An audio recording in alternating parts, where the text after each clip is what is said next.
காலம் கனிந்தது, கதவுகள் திறந்தது, ஞானம் விளைந்தது, நல்லிசை பிறந்தது.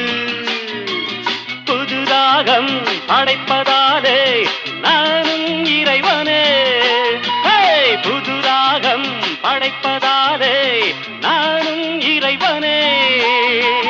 விரலிலும் குரலிலும் ஸ்வரங்களின் நாட்டியம் அமைத்தேன் நான்.